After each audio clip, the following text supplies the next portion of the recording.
Hello beautiful people, welcome back to our channel and thank you so much. So today's video guys, I want to tell you some things that you need to do to convert your visitor's visa to a study permit. If you didn't know, it is very possible to convert visitor's visa to study permit, but I'm going to give you some things, documents, and of course tricks and techniques that you can use in order to successfully have the visa in Canada. Now you are moving to Canada before you apply for the study permit. I hope you understand which is the study visa, by the way.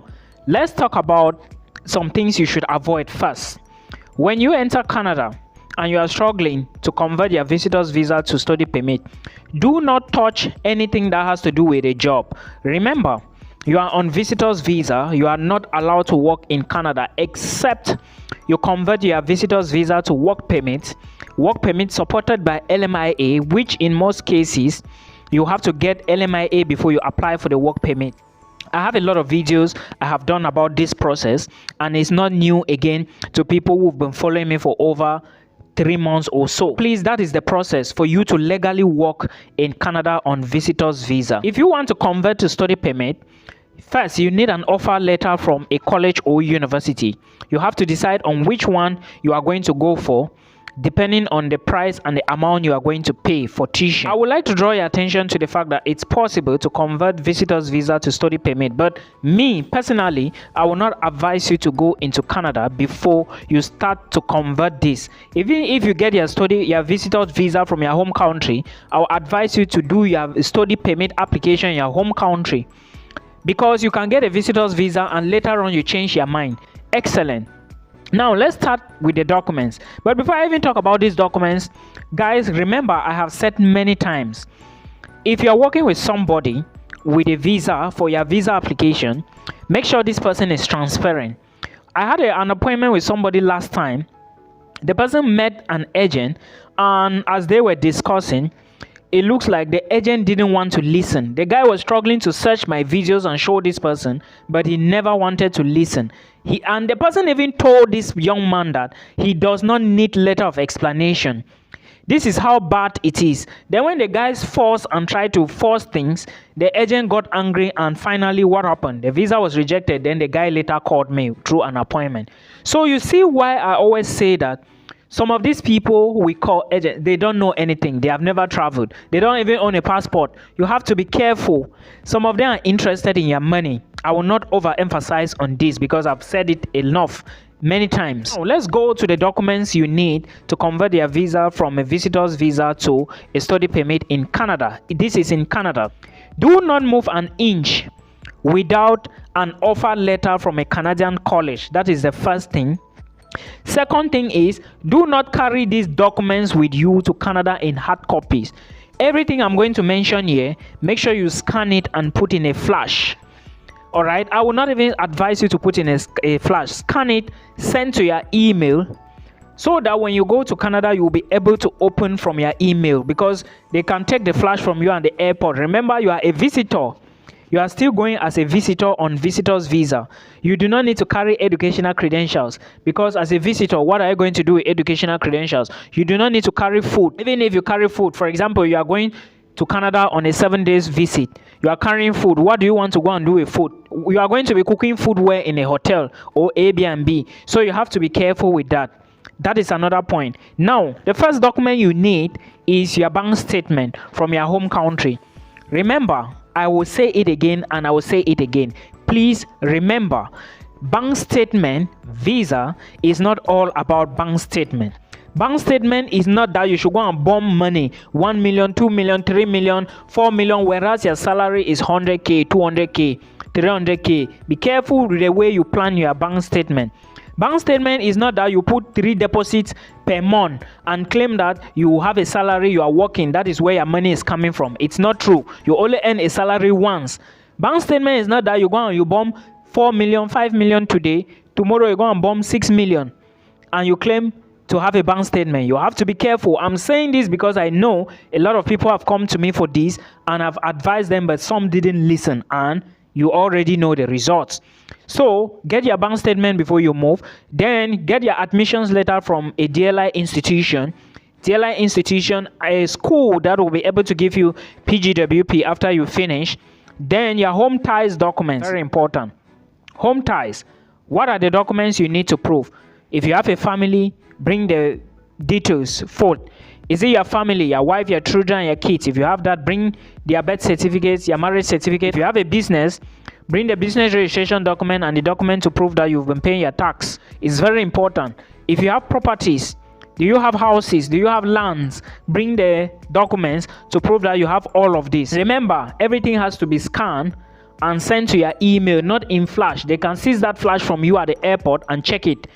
Do not do anything that anybody will suspect you, because you are a visitor. Don't forget, before doing it, remember you have to return back home and you are a visitor. Do not forget this. I will advise you to do upfront medicals, but if you do upfront medicals now, remember, when you are doing the visitor's visa, you do not need medicals. But now, if you are doing study permit, you might need medicals. So in this case, if you are planning to apply from Canada, upfront medicals in your home country is not useful, because where are they going to send it to? You don't yet have the offer. So I will advise you to go and do the upfront medical, or you just wait in case they are to give you the visa. Of course, they will inform you to go and do medicals. This is what you need to know. Another thing is, if you have traveled before and you have past visas, scan them and add to the documents, because they are going to help you during the explanation. Your letter of explanation is going to help you. All right, you have to explain. Travel history is important. Did you return back home or you overstayed in the duration? Remember, this study visa or study permit can take longer, and when it is taking longer and your visitor's visa is about to expire, you should go and renew your visitor's visa. Now, you have to give a reason why you are renewing your visitor's visa, right?